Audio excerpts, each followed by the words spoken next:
Hello everybody, Jeff Olson here with Danfoss Drives. Today's video is going to entail our Cascade 2.0 functionality. Please take a moment now to pause the video to read the safety warnings shown here. Failure to follow these warnings could result in death or serious injury.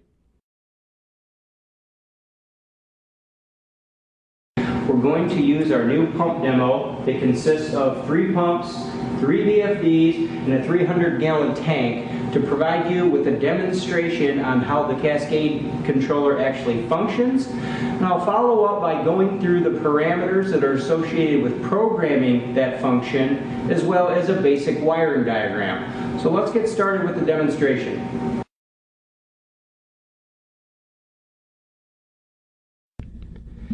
Okay, so here I'm displaying the 3 VFDs on my Cascade system. Each of these drives are connected via Modbus communication. I have 2 master drives in the system. The drive in the center is designated as the primary master. The drive on the right is designated as the secondary master. Each of those drives have the Cascade 2.0 license installed to activate that feature. They also have pressure transducer feedback connected directly to them. The drive on the left, designated as address 3, is a open loop follower drive, and we have that labeled as the spare pump. Notice in the display of the master drive I'm showing my set point of 15 psi and my actual system pressure or transducer feedback that's indicating we're under 1 psi right now. Also, I have the Cascade control status displayed, currently shown as off. So the M stands for master drive and the F for each of the 2 followers. Currently everything is set to off. I'm going to go ahead and give my drive a start command here shortly so that it will ramp up and try to maintain the 15 psi set point. We'll see that that can be done by one drive alone because the system demand, or essentially where I have the valve set on my Cascade demo, will allow one drive to meet that set point. So I'm going to start it up now. We see that the drive is ramping up. The primary master was the first one to come on. I have that set with the highest priority, so that's what dictates that. Now we're going to ramp up and we're going to settle in somewhere around 52 Hertz or so and maintain that set point of 15 psi. The stage on speed for the follower drives that I have set in here is 58 Hertz. So as long as I don't surpass 58 Hertz, the system will continue to run with this one drive on and everything will be satisfied. Once I do cross that 58 Hertz, a delay will occur before staging on the next drive.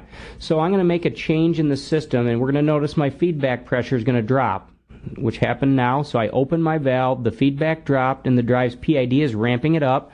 We've crossed that 58 Hertz, so my staging delay timer is currently counting. And as soon as that expires, you're going to notice the drive on the right, my secondary master, ramp on, which it's done now.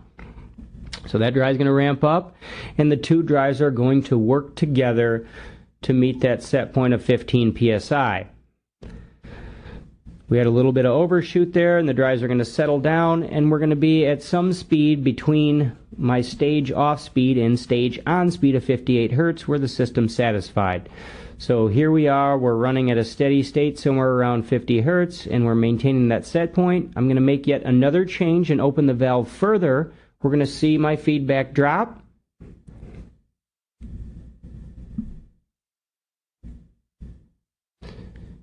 Now that the feedback has dropped, the drive's PID is going to ramp this system up. Once we cross the 58 Hertz, the same thing's going to happen. My staging delay is going to occur. Once the staging delay has expired, I'll bring on the 3rd pump. Now the master drive is sharing its speed reference with all followers. So here we see the spare pump on the right now, or I'm sorry, on the left is ramping up, so all 3 drives are going to work together to meet that set point here. So they're going to run somewhere around 57 Hertz and everything is satisfied.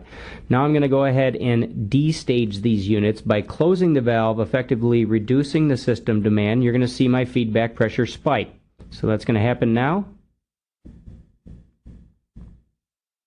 Feedback spiked up, the drive's PID is responding and it's bringing them all down. Now 47 hertz is my destaging speed, so once we cross that threshold, I'll have a short destaging delay and we're going to drop off that spare pump. It will go out first because I have them one designated with the lowest priority, so it'll be the last to come on, the first to go off. So that drive is shutting down now, and the other two that remain to run will ramp back up to put me back at set point. And again, they would run that way as long as the demand did not change. I'm going to close the valve further, actually, so we destage yet another drive. That's going to happen now. We saw my pressure shot up. We're below my 47 hertz threshold, so we're going to drop out another drive. So now we see the original master drive in the middle is ramping down, and my secondary master will continue to run. Again, it's acting as a follower right now. The master is still in control, but it shut off first because it had more runtime than the secondary, so it's trying to balance the hours. Now I'm going to close the valve entirely. We're going to see my pressure shoot up again, and now my follower or secondary master is responding to that. It's actually getting the reference signal from the primary master still, but it's going to ramp down, and when we get to the destaging speed, when one drive is on, that's going to force this unit into sleep mode. So we're still above set point, so that drive is going to ramp all the way off, and notice the Cascade status is showing sleep mode. So it's no drives are running.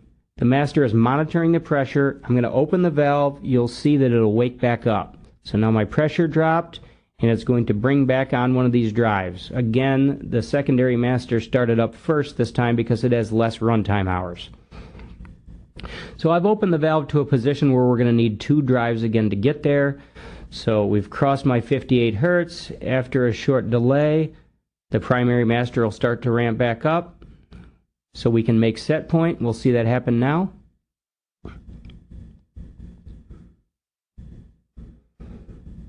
And the two drives again are going to work together to meet my set point.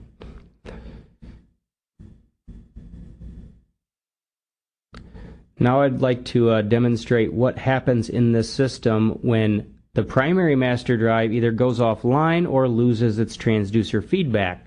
So I'm actually going to pull the transducer from the primary master drive, and we're going to see a change of hands here. Notice the primary master is in setup 1 and the secondary is in setup 2. Setup 1 is a closed loop setup, setup 2 is an open loop setup. So once I pull this transducer, we're going to see a live zero error indicating the feedback's been lost. So that occurred now. It froze its output. And notice the setups. We're going to change hands here. My primary master will go to setup 2, which it just did, indicating it is now a follower, and my secondary, the drive on the right, will go into setup 1, taking over control, and again it has its own transducer so it can do so. So it just occurred, and now the two drives again are going to run together.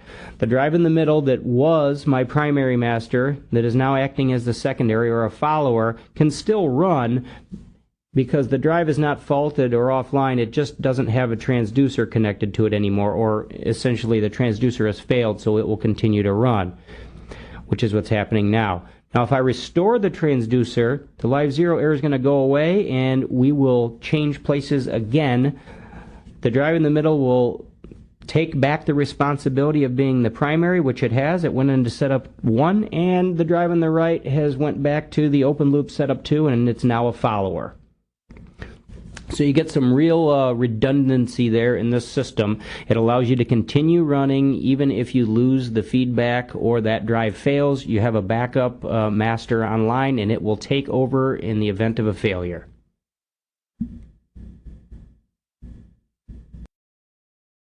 Okay, so now let's take a look at how to wire the Cascade 2.0 system. You can have up to 8 drives in this system. What I'm showing here is 4 drives, and I actually have 2 masters, my primary and secondary master. Those drives will have the highest network addresses. The primary master always carries address 1, the secondary master would be address 2, and then the follower's subsequent addresses such as 3, 4, 5, 6, etc. Unlike the old Cascade control wiring methods where we had an option board and you needed to wire digital and analog signals between the drives, The new Cascade 2.0 system allows the drives all to communicate over Modbus, so the wiring is much simpler. Terminal 68 is positive communication and 69 is negative communication. So I'm daisy chaining terminal 68 and 69 on each VFD, so they're all connected in parallel, 68 and 69, and then we have a drain or shield wire on 61 that's connected as well. That is the sole communication link between the drives. Through Modbus, terminal 68 and 69 connected to each unit. Each master drive in the system has its own pressure transmitter, and that is what allows it to give you the redundancy that you're looking for. When your primary master fails, the secondary will pick up and become the new master using its own pressure transmitter. So in the event of a transmitter failure, like I described earlier, the secondary master will take over. So they both need their own pressure transducers wired. When using a 2-wire 4-to-20 transducer, you connect that between terminal 12 or 13 on the VFD, which is 24-volt control power. So your positive wire to 12 or 13, and your signal wire goes back to the VFD terminal 54. Now, since this is a 4 to 20 milliamp current signal, I need to remove the keypad on the drives that have transducers connected and set the appropriate dip switch here for input 54 to I, or the current position, for that to work properly. So I'll do that for my primary and secondary master here. Finally, we need to connect a start command between the drives. You can either use the drive's 24-volt internal power supply on terminals 12 or 13 and connect that directly or between a switch to terminal 18. You can do that on both drives, or I can tie the two drives' common terminal 20 together, and then I can use an external 24-volt signal at this point to supply the start signal. Both the primary and any other secondary masters in the system need to have a start signal applied in order for the system to run. So that's it. The wiring is very simple. Once these are all connected and I've set the parameters appropriately, they will automatically start communicating, and you'll see that each drive will be talking.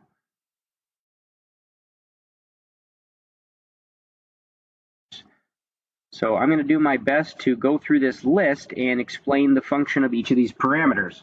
Before we begin, I'm going to make the point that when any masters that are being set up in the system, not the followers, but the masters, which would be the drives with the Cascade 2.0 option installed, you will have to program two parameter sets. When that drive is acting as the primary master, it's running in setup 1. If the primary master fails and the secondary master picks up, the drive that the transducer failed on will actually switch over to setup 2, and it will become a follower. So all the masters in the system, or the drives with the Cascade 2.0, have to have parameter set 1 and 2 programmed. You can program one drive in the system and then copy that setup over to all the other drives, and then the only change you need to make on those masters then is the Modbus address. So let's start out with setup 1, and I'm going to first show you how to ensure that you're programming setup 1 or setup 2. So I approach the drive and I want to program setup 1. I can use the main menu parameter here in the operation display group 0. We're going to go to setup operations, and this is the programming setup. I will put this back to active when I'm done, but to program parameter set 1, I will select programming setup 1 here, and then I complete the program. And now when I go over to set the parameters in the setup 2 list, I will go to the same parameter and say programming setup 2. I will then go back and program all the parameters again. And when I'm finished with this process, you'll go back to programming setup being the active setup, meaning whatever setup is currently active, you are also editing. So I'm going to go in and program setup 1, setup 2, and then go back to active setup. All right, now let's jump over to my list here. First of all, the motor speed unit, parameter 002. This is a basic parameter, and it's just basically saying that we want to see hertz rather than RPMs in the display when we're referencing speed. This parameter right here, when you're programming setup 1, we want to say parameter 012, this setup is linked to setup 2. And then when programming setup 2, we'll say this setup is linked to setup 1. That links the two setups, and it allows them to change on the fly without stopping the drive. The next few parameters here we have are all related to the display. So I typically would like to show the set point and the feedback or actual system pressure in the display. And here's what I'm doing is I'm putting some custom display text here. So display text 2, I'm able to write the verbiage Cascade Master, and I am showing that on large line 3 here. I'm also showing the Cascade system status. So when I'm looking at this drive, it'll be obvious to me that this drive is the Cascade Master when it's running in setup 1. Now, if that drive happened to go into setup 2 because of a transducer failure or another alarm, and it is able to run as a follower, the drive is going to jump over to setup 2 and the display will change. So I have follower here, or backup master. So I'm showing both these lines. It just makes it easier to understand what's happening in the system. Either you're running as the master in setup 1 or a follower in setup 2. Parameter 100, configuration mode. This is going to be set to closed loop in setup 1. That means we are going to respond to changes seen by the transducer. So closed loop. Maximum reference can also be known as maximum set point when we're in closed loop. So this is application specific. All this will do is limit the maximum set point that a user can enter. So if you don't want anyone to enter a set point, for example, greater than 80 psi, that's what you'd enter here. Next, we're going to go to the reference source. This is going to be set to no function. That's going to allow no analog or digital references to come into play. All the reference will come from internally on the Cascade controller. Okay. Ramp uptime 1 and ramp downtime 1. What we have here are the drive ramp times, and they're going to be based on motor nameplate speed. That means that it will take this amount of time from the drive to ramp from 0 to full speed or full motor nameplate speed, typically 60 Hertz, and the ramp downtime is based on the time it takes to ramp from full speed to 0. The next parameter we have here is the motor low speed limit. This parameter, also application specific, is the lowest that the drive will ever allow the motor to run, regardless of a reference being lower than that. So this is your overall low speed limit, and parameter 414 is your motor high speed limit. Depending on what types of pumps you're using, typically the motor low speed limit may be somewhere around 20 to 30 Hertz and high speed 60 or above. Terminal 18, this is the default setting of it, and it is programmed to start. So as I described earlier, terminal 18 is your default start command. Next, we look at parameter 601, live zero timeout function. This is going to be set to the value warning only, and you must do that to allow this system to properly react to a transducer failure. Parameters 622 through 625 are all scaling the analog input for your feedback transducer. So here, typically, we enter the low and high current, which is normally going to be 4 to 20 milliamps. It may be a 0 to 20 milliamp sensor. And then the corresponding low and high feedback values. So, for instance, 4 milliamps to 20 milliamps represents 0 to 100 psi. So you want to match those values to your actual transducer. Next, we move down here to the control site. The control site says where the commands come from. We're going to leave this to digital and control word in setup 1. That means the drive will respond to digital start commands and safety commands, as well as Modbus commands internally. Control source here, we can just leave this to none.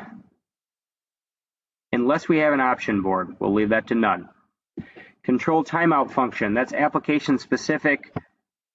Basically, you can leave that to the default normally if you don't want to change it. It's just determining how long the drive would have to be missing a Modbus communication signal prior to issuing an alarm.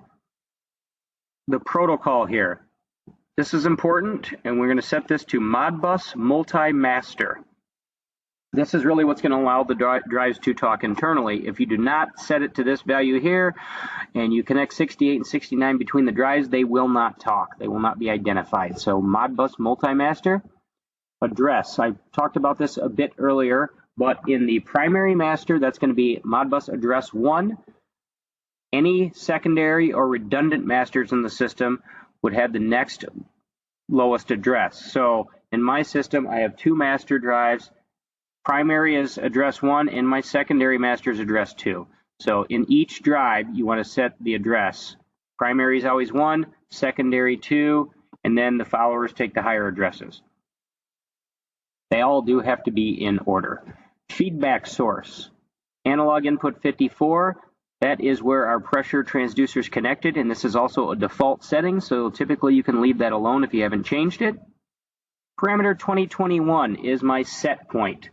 This is application specific. That's your target pressure. You enter it directly into parameter 2021. In my example that I showed you earlier, I had a target pressure of 15 psi.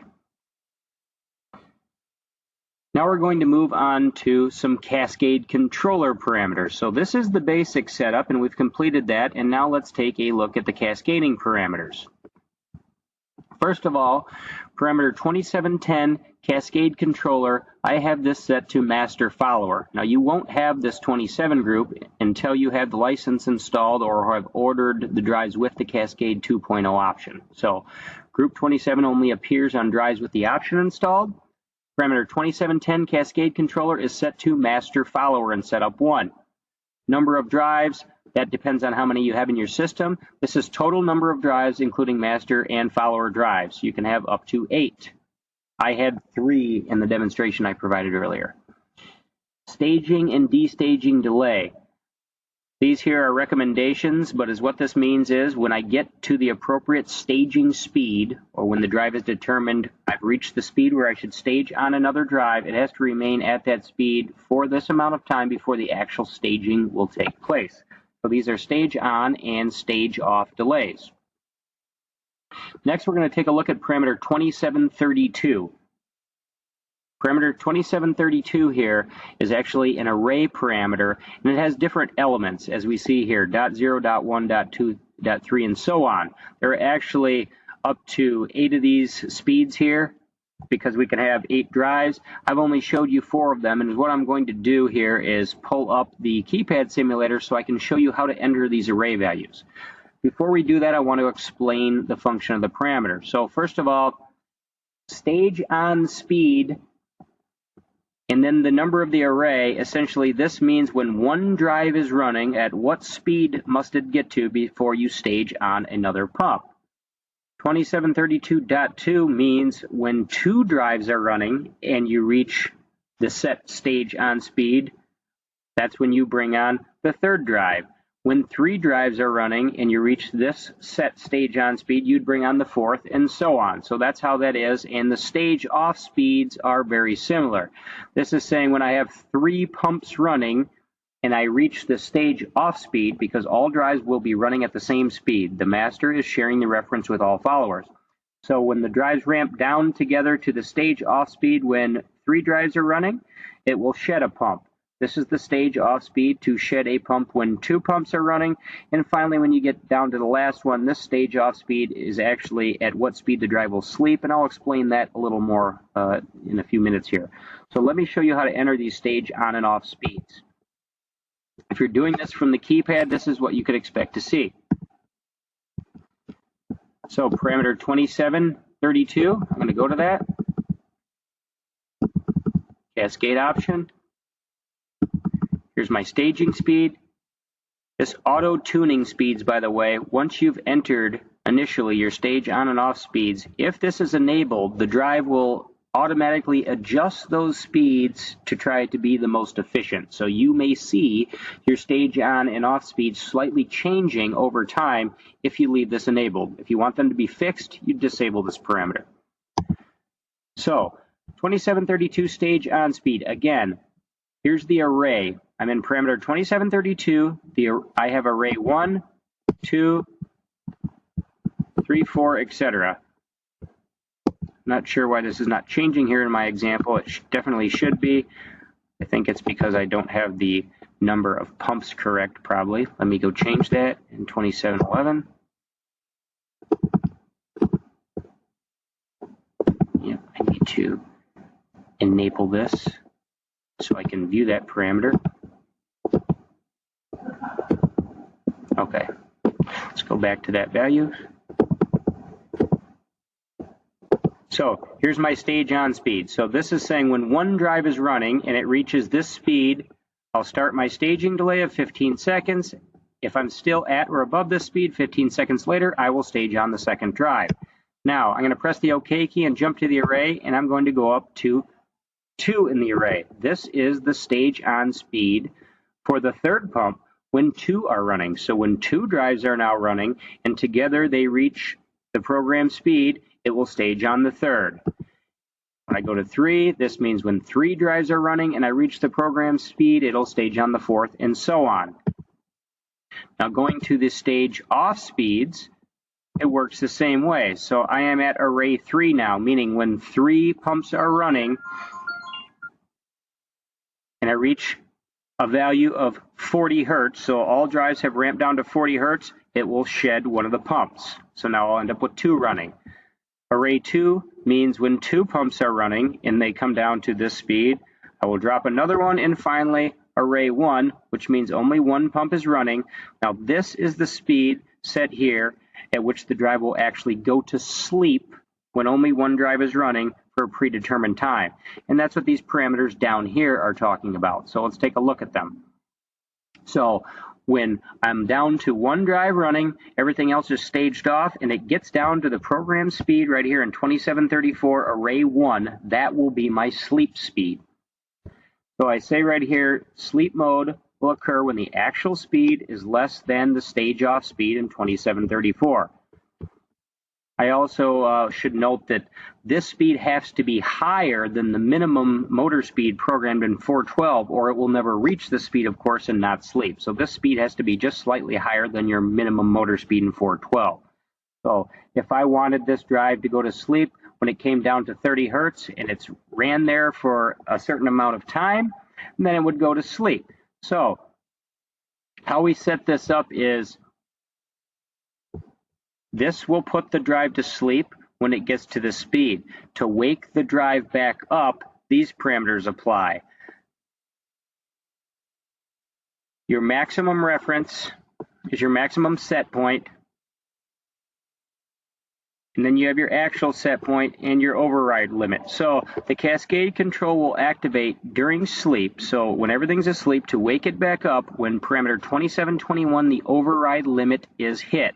The override limit, so this is actually a percentage of maximum reference. So for example, if my drive is sleeping and I am at my set point of 80 psi, and it falls 10% of my maximum reference, so 10% of 100 or 10 psi, this drive would wake up.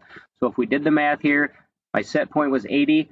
When the pressure fell down to 70 psi, again, X percentage of maximum reference, the drive would wake up and start modulating again, and the system would stage on and off just like the process I went through.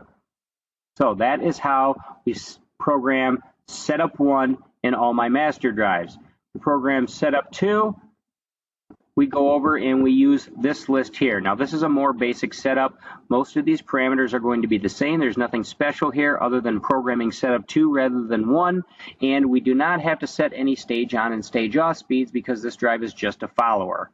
So it's important to know that your maximum reference and maximum speeds must be the same on all the follower and master drives, and setup 1 and setup 2, that should correlate also. So you can follow this list, entering the parameters for setup 2, and then 1 drive is complete.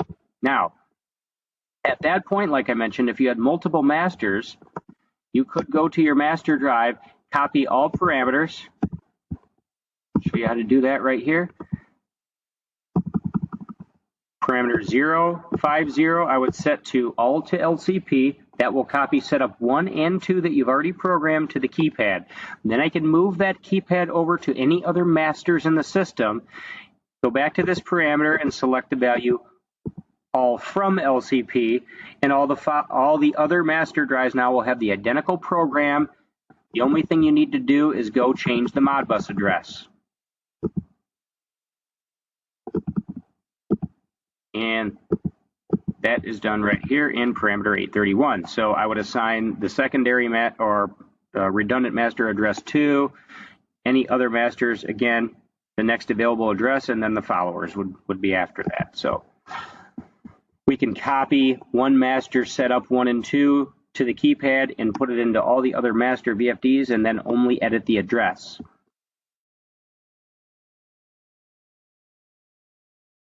And now finally, we're going to go and look at what it takes to set up the followers. This is very basic. Again, I want to choose parameter 002, motor speed unit. I want to set that to hertz. The follower only uses setup 1. There are not multiple setups in here. It takes all commands from the masters, so it's an open loop setup, setup 1 only. And here's a minimum parameter set, like I said. Hertz for the motor speed unit. You can put some different variables in the display if you want. I've just showed here some custom text indicating that these are follower drives, so these are just displays. Parameter 100, configuration mode. This must be set to open loop. Maximum reference, this should match your maximum motor speed. Now, this is not your maximum set point because these are open loop. So typically, this is going to match your motor high speed limit for 14. So motor high speed limit, typically 60 hertz. The reference source is no function. It's not getting any sort of analog or digital reference. Again, it's coming directly from Modbus. Motor high speed limit is application dependent. Again, this would be the highest speed the motor would ever run, typically 60 hertz. Your control site, this is critical. We want to set this to control word only. The control source is the FC port. Control timeout, I explained that earlier. It's how long the drive will continue operating until it generates a communication loss, if it does lose communication, so it's a control timeout delay. Control timeout function set to stop. These are actually user definable. They're not application critical. You can set those however you'd like. And this is critical that the communication protocol is set to Modbus RTU. That's what the Cascade 2.0 masters will be sending Modbus communication to the other drives. And finally, the address on the followers, as I described earlier, is the next available address after all the masters have been addressed. So, very simple setup on the followers, real basic. Again, you could program one if you'd like and copy the LCP data to all the other ones. One note here, again, maximum reference and maximum motor speed should match the values of the master units. For setup 2 anyway in the master, this will be different in setup 1. So typically these are 60 hertz in setup 2. Another note on digital only must not be used. That's talking about this parameter here that I recommended setting to control word only. And that's it. If you go through and set up these parameters as described here, you should notice on the displays that all the drives are communicating. When you see the Cascade status, as I had showed earlier in the demonstration, you should see that all drives are live or in the off position if they're there. If they have an X in that position, it may not see the drive. But once you set this up, you have the drive wired and all the Modbus addresses are set and the communication parameters are there, they will start talking. Hopefully this video was helpful to you in explaining the functionality of our new Cascade 2.0 system, and thank you for watching. Thank you for viewing. We hope this information has been helpful. Danfoss drives can provide additional technical support, parts information, or repair services options by contacting us through one of the following methods. For immediate access to customer service or a technical support expert in North America, call 1-888-DANFOSS or 1-888-326-3677 or contact us through email. For technical support, the email address is drives.ts.na@danfoss.com. For customer service, the email address is drives.cs.na@danfoss.com. For after-sales service, the email address is drives.ts.service.na@danfoss.com. Additional information is also available on our website at www.danfossdrives.com. For contact information in areas outside of North America, please visit our global website at www.danfoss.com. Thanks again.